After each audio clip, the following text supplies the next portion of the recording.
రాష్ట్ర ప్రభుత్వం అవినీతి ఆరోపణలు రాష్ట్ర ప్రభుత్వం మీద చేసేటటువంటి క్రమంలో ఒక మంచి వార్తనిచ్చింది సాక్షి.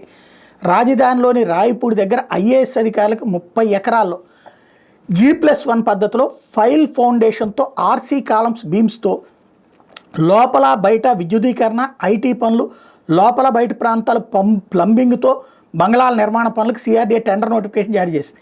ఈ బంగ్లాలకు రహదారులు, విద్యుత్ వంటి మౌలిక సదుపాయాలను కల్పించాలి. మొత్తం 5,28,100 చదరపు అడుగుల్లో 115 బంగ్లాలు నిర్మించాలని టెండర్లో పేర్కొంది. కాంట్రాక్ట్ సంస్థలు టెండర్లో పాల్గొంటూ బిడ్లు దాఖలు చేసుకోవడానికి మార్చి 3 వరకు గడువు ఇచ్చింది. అదే రోజున టెక్నికల్ బిడ్ తెరుస్తారు. అందులో అర్హత సాధించిన కాంట్రాక్ట్ సంస్థల ఆర్థిక బిడ్లకు మార్చి 7 తెరిచి తక్కువ ధరకు కోట్ చేసిన సంస్థకి పనులు అప్పగించబోతున్నారు. దీన్ని చూసి బిల్డర్లు ఇంజనీర్లు నోరేళ పెడుతున్నారు. వాస్తవంగా ఇందులో చదరపు గజానికి వచ్చేటప్పటికి చదరపు అడుక్కి 9,433 రూపాయలు, పల్లెటూళ్ళలో 4,000-5,000కే వస్తుంది.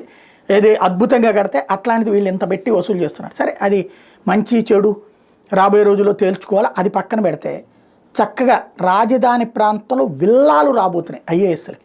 దాదాపు 100 మందికి పైగా. ఎవరు సెక్రటేరియట్లో పనిచేసే వాళ్ళందరికీ, పై స్థాయిలో పనిచేసే వాళ్ళందరికీ విల్లాలు రాబోతున్నాయి. ఈవెన్ హైదరాబాద్లో కూడా ఇవ్వని ఒక అద్భుతమైనటువంటి అవకాశం.